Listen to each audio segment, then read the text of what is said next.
যে কারণে জামিন পেলেন না মাহমুদুর রহমান। সাবেক প্রধানমন্ত্রী শেখ হাসিনার ছেলে সজীব ওয়াজেদ জয়কে অপহরণ ও হত্যাচেষ্টা মামলায় দণ্ডিত আমার দেশ পত্রিকার সাবেক ভারপ্রাপ্ত সম্পাদক মাহমুদুর রহমানকে কারাগারে পাঠানোর আদেশ দিয়েছেন আদালত।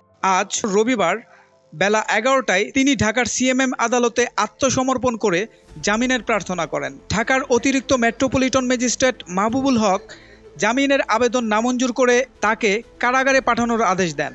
তার আইনজীবী সৈয়দ জয়নুল আবেদিন মেজবা বলেন, মামলাটি মিথ্যা, বানোয়াট ও ভিত্তিহীন। প্রশ্নবিদ্ধ বিচারকী প্রক্রিয়ায় তড়িৎ গতিতে বিচারের নামে প্রহসন করা হয়েছিল। মাহমুদুর রহমানের অনুপস্থিতিতে এ মামলায় তাকে 2 ধারায় 7 বছরের কারাদণ্ড দেয়া হয়। আমরা আপিলের শর্তে আদালতে জামিনের আবেদন করেছিলাম, কিন্তু একটি ধারায় 5 বছরের দণ্ড থাকায় আদালতের জামিন দেওয়ার এখতিয়ার না থাকায় জামিন আবেদন নামঞ্জুর করে তাকে কারাগারে পাঠানোর নির্দেশ দিয়েছে আদালত। তিনি আরো বলেন, ফৌজদারি কার্যবিধি অনুযায়ী কোনো আদালত যদি 1 বছরের বেশি কারাদণ্ড দেন তাহলে তিনি এই মামলায় জামিন দিতে পারেন না। এ আদালত থেকে গত বছরের 17 আগস্ট মাহমুদুর রহমানকে 7 বছরের কারাদণ্ড দেওয়া হয়েছিল।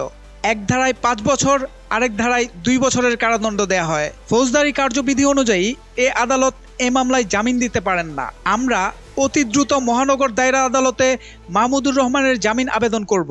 আশা করি তিনি জামিন পাবেন। সোহেল মাহমুদ, দৈনিক নতুন সময়, ঢাকা।